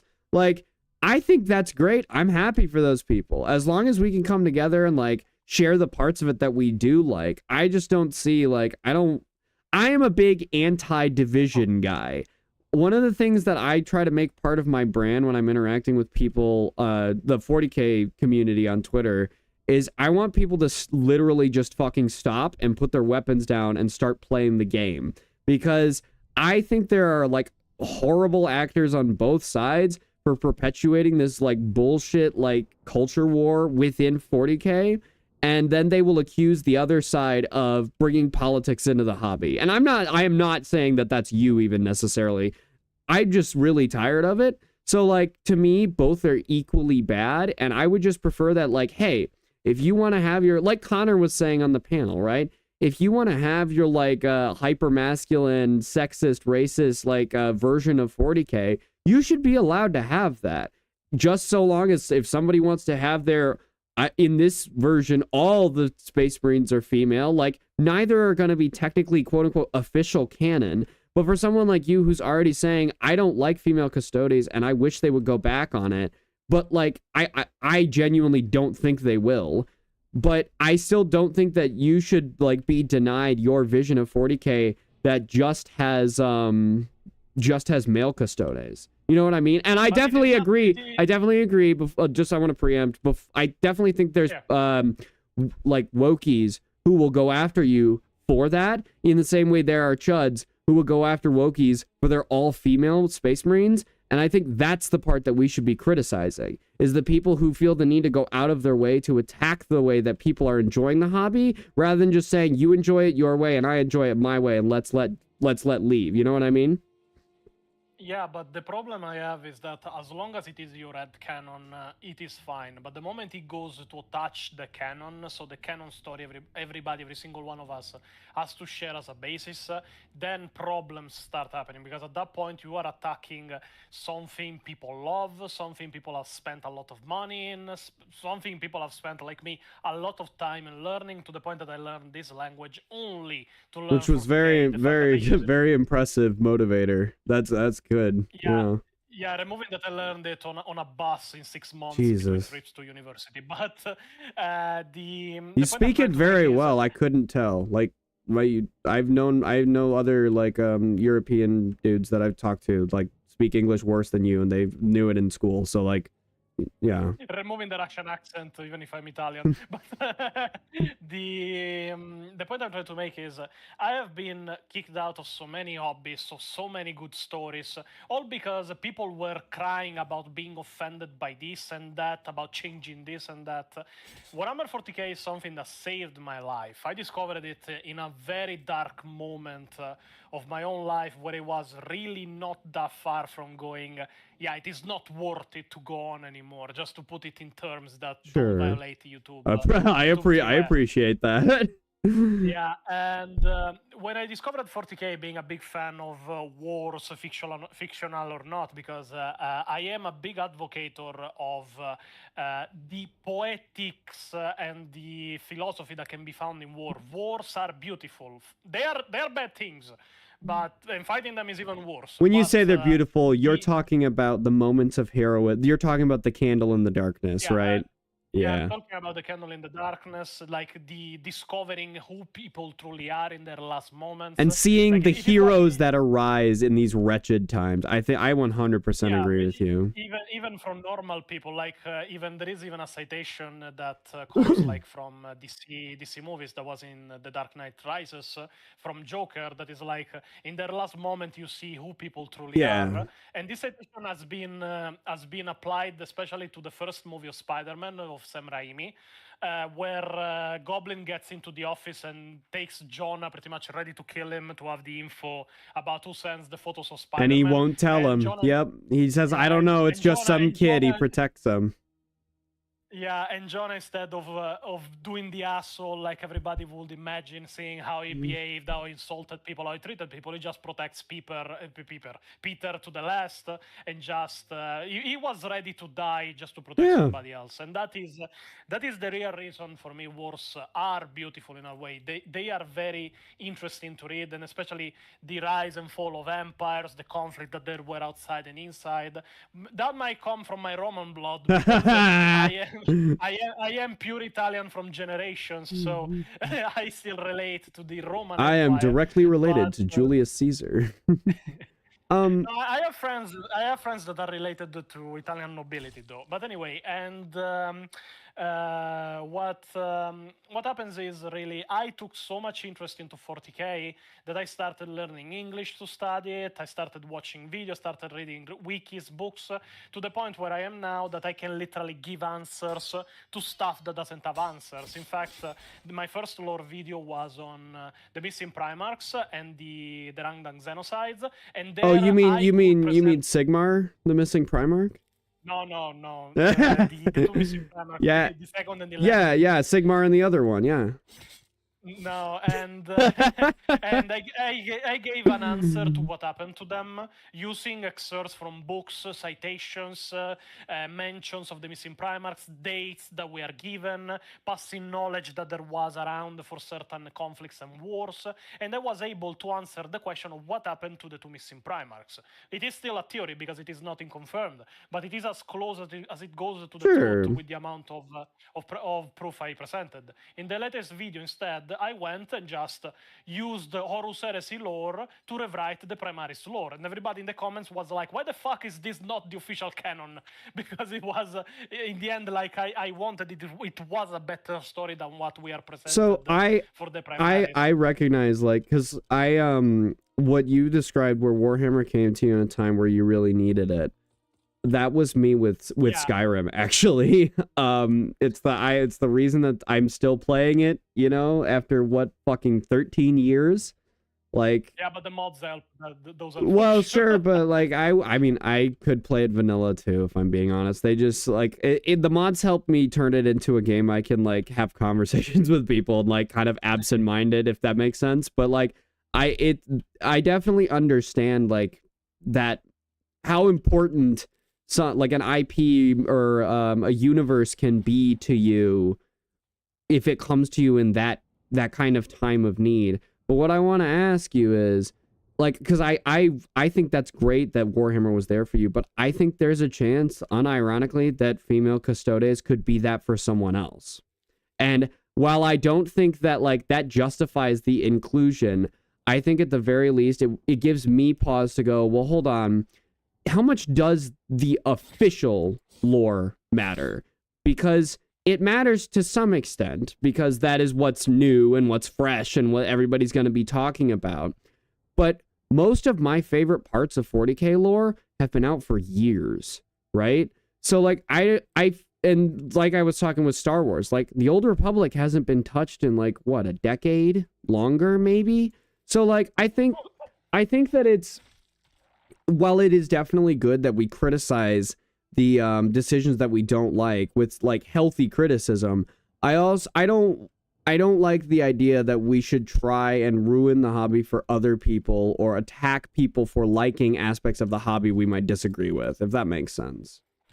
But I certainly don't attack people that disagree with me. The difference is, and I can tell you why you are wrong on saying the lore matters only to a certain point, or female Custodes could be that for somebody else, is that the female Custodes by themselves are just useless pandering. They are not a Well, right, to representation you of and what to they you do. and me though. Like we are not in disagreement on that. But what I'm saying is, in the same way that like I addressed up front, you and I have political disagreements probably that we're not even going to go into, where if we did, we would be yelling at each other and you would have stormed off the Discord call kind of thing. But instead, we've had a fine, cordial conversation, and honestly a really good one in my opinion, about like these issues. But that's because we're mostly in agreement on a lot of this stuff. But there are people that like would violently disagree with us on whether or not they think that the female Custodes are just like baseless pandering, and would say they're really important to me. I really like that there are female Custodes. I like the idea that I now get to run a full army of female Custodes. And maybe I'm too much of a hippie, but those people being happy to me is a good thing. And so I am content to be happy with the lore that I like and let them be happy with the lore that they like, even if theirs is the one that it's considered official. In the same way that if you want to still headcanon that the squats are like dead and eaten by Tyranids and that makes you happy, then I think you should like be allowed to do that without like ridicule.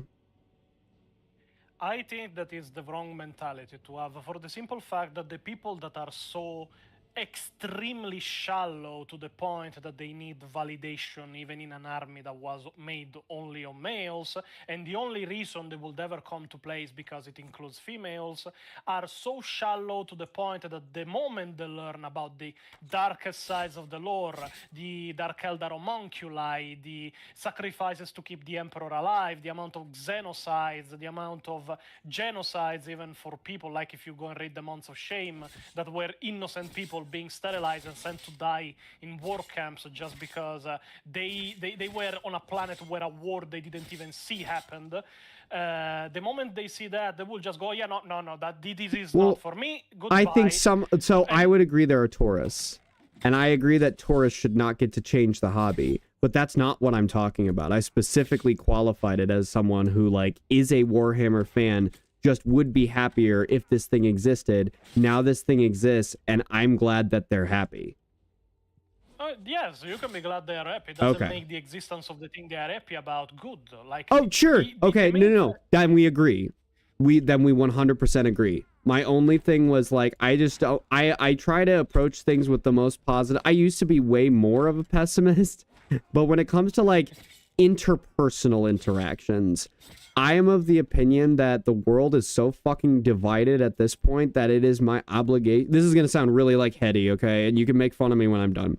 I think the world is so fucking divided, especially my country is very obviously very divided. I think that it is my obligation to the human race to not, like, aid and fuel that division wherever I can help it. And, like, I get that sounds like really like, oh, you very high and mighty, JC, you piece of shit. But, like, genuinely, that is something that I believe. And so, like, with that in mind, I go, well, you know what? I might fucking hate female custodies, but I'm not going to waste energy in, like, mocking the people who do like them, trying to find lore reasons why they would be, like, bad, and then just spamming them in those people's replies. Like, you know what I mean? I just approach it from a more positive mentality. Yeah, because it is a fine mentality to keep. The only problem is the other point you brought, that the lore is important only to a certain point. This is an idea you No, have, the official sir. The official lore. I think the lore is very important, especially to the people who are only in it for, like, the books and things, of which I think they are just as legitimate Warhammer fans as anybody else. But I guess I didn't phrase it the best way. I was more trying to say that, like, what is considered canon, in the same way that, like, what is considered canon in Star Wars right now, to me is less important than the elements that I enjoy. Does that make sense? Yes, but at the same time, if the elements you enjoy get just flipped upside down, then I ignore it. That's what I'm saying. Yeah, you can ignore it. Doesn't actually mean it is a good thing all the same. Like, the main point I'm trying to make is the lore is what makes us Warhammer 40k fans. Your toys that you build and paint, my toys that I build and paint, the books I go and read, the stories I write for my own campaigns and such, are all based on the common knowledge we all have of Warhammer 40k. And that common knowledge is official Warhammer 40k okay. lore. The moment we start changing that knowledge on a whim just because some people are offended by some parts, just because we want to change the message of the hobby, just because somebody wanted to inject politics in it, it can be any kind of reason. So you are not in favor of homebrew chapters then? No, I am in favor of homebrew But that's chapters, the same thing. That's not playing off of, like, shared common knowledge of the lore. That's literally someone inventing an original version of a, like, thing that exists in the lore. But yes, that is not, like, the point I'm trying to make is that you can have your own headcanon, and I will be glad to learn your own headcanon if I have to, as long as we are on the same page as what's that official. the canon Gotcha. is this. This is the official. We are fans of this thing. The moment we start saying different things that are both canon at different points in time by different authors and such, we are not fans of the same thing any longer. We are talking about two different things that are not the same universe. Okay. But the moment the Euron head canon start interjecting in the official canon, the moment female custodians become canon, the moment female Astartes become canon, the moment a female Primarch appears, at that point we are changing a universe on a whim because some people disagreed with the vision that there was before. You are changing it not because you want the best for the universe or what you perceive as the best of the universe, maybe you want that, but just because what there is now does not work accordingly to your own morals. It is the thing that Radom was pretty much trying to argue, that like, oh yeah, we should change these things, I'm happy of these things, because now the woman will feel more included, there will be more female representation, more female players, and I'm like, do you realize what kind of fucking universe we are in? Any woman that comes, removing that it is a majorly male kind of fandom, because as you can understand, males are more fans of war and fighting, because it is in our nature. I think I even said that on the stream where I was covering the panel. I was like, look, as much as it sounds like, I don't know, sexist or whatever to admit, my partner doesn't like war. I have a female partner. She doesn't fucking like Warhammer. She likes fantasy. She's very into the Sylvanas because she's very into kind of like nature-y stuff. But when it comes to like, every time I'm just trying to describe like 40K and I'm describing like a battle, she's just, her eyes glaze over. So I do think that there is something to be said about that. Look, we have been going for 2 hours and this has been an absolutely amazing conversation. I want to let you go so you can spend time with those 26 cats. But I did have. I will do a single observation before that about the fact that I said that I will, if Games Workshop just bends the knee completely and from Warhammer it becomes Warhammer, I will do what is best in my opinion and help the hobby die for good. It is not to remove it from the people that enjoy it, but I have been kicked out from so many hobbies, so many fandoms, so many stories I liked and I wanted to see continue were ruined, all for pandering to the people that are offended by fucking everything by this point. That if I see the hobby that has saved my life, has made me learn a new language, has made me read dozens of books, has made me make videos where I try to answer questions that had no answer or rewrite the lore in a way where it works in a more grimdark way and such, bend the knee to the Warhammer, it is not a victory that I will live to...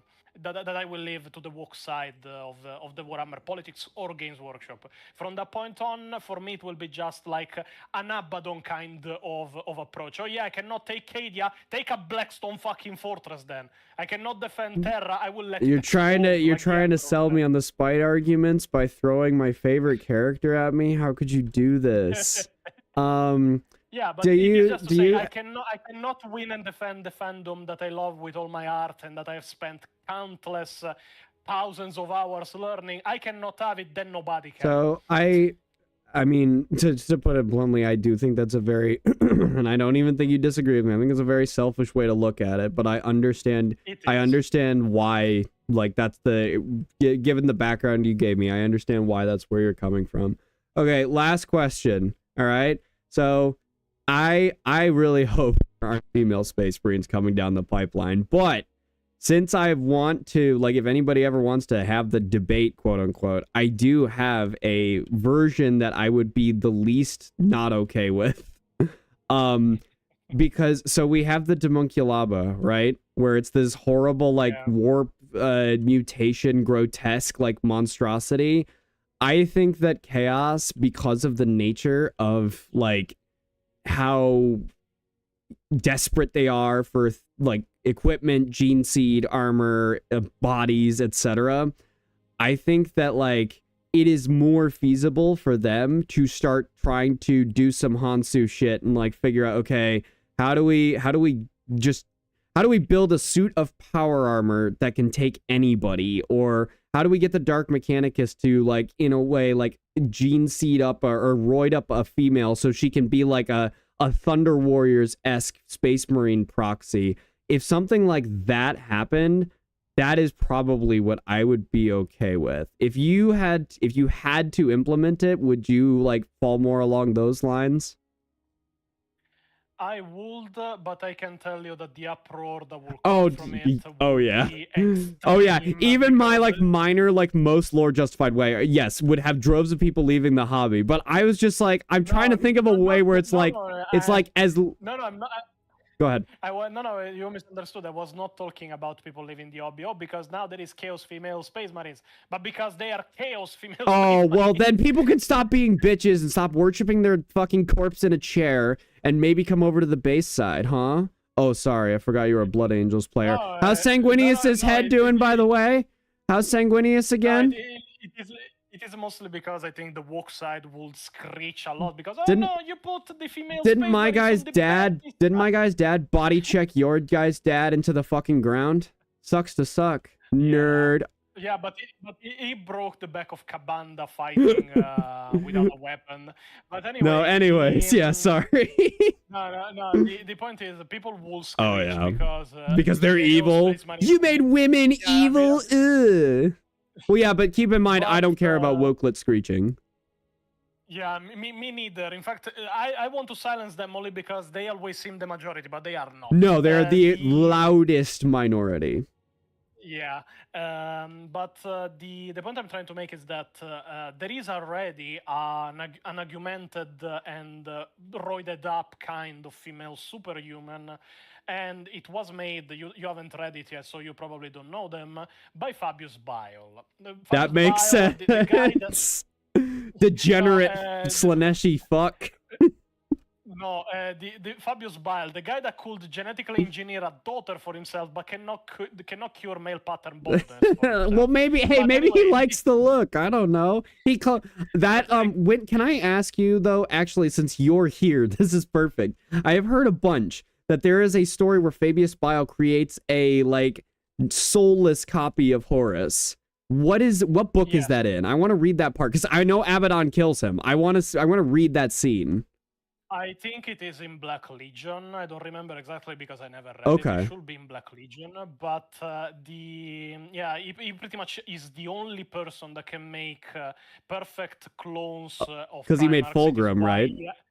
Yeah, he has his own bodyguard that is Fulgrim, and he made Horus. He made.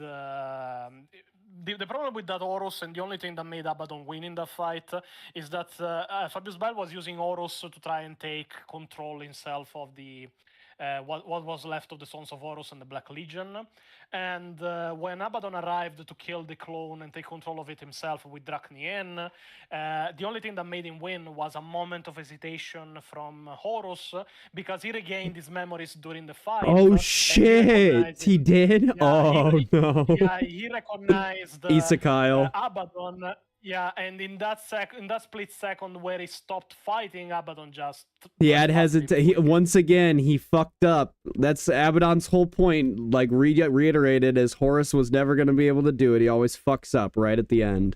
All right. Well, Yeah. this has been a wonderful conversation, and I am super down to have another one in the future.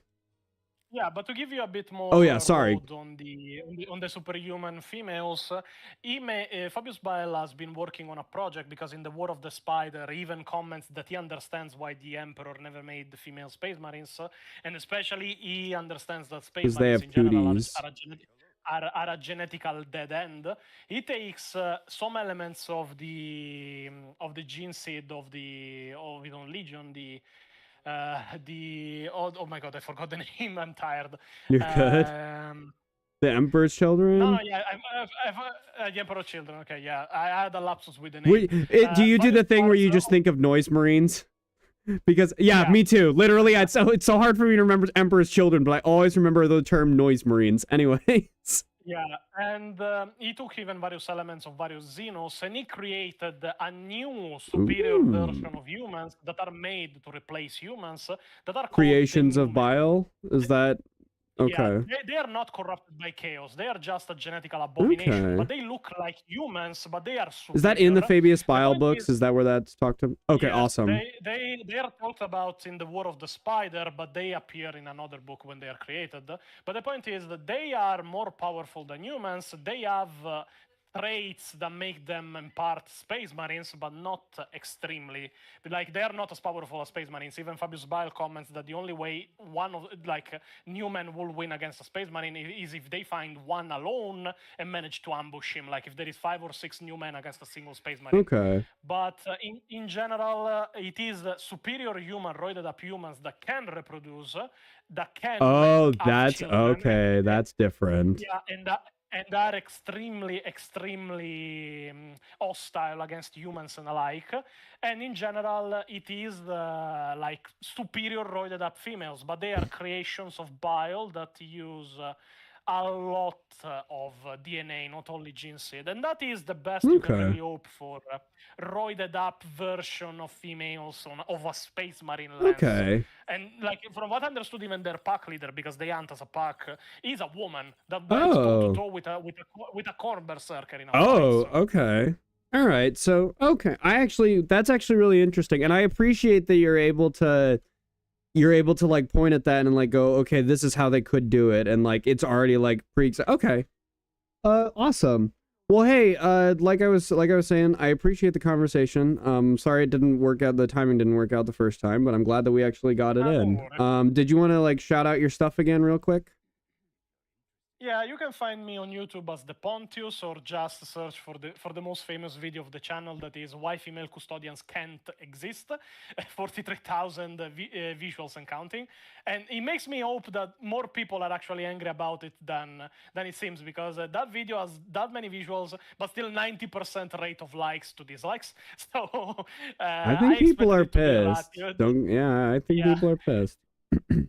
And I treat Warhammer 40k lore in my own style of comedy. It is a sarcastic style of comedy where like I am always serious even when I say ridiculous stuff. Other than that, you can come find us on Warhammer 40k Heresy Posting. That is the Facebook group that was created by me. I think I'm part of that one, actually. I'm not going to say who I am, but I don't want to dox myself. Yeah, I am the main admin and creator of that group. 58,000. All right, well, if I ever have to appeal a ban, then I'll have to dox myself to you and be like, hey, it's me, don't. All right, well, hey, man, you take it easy. I'll link your stuff when I put this on YouTube, I'll link it in the description as well, all right? Thanks. Yeah. Glad to have had this conversation. Absolutely. I hope I treated you better than Radham.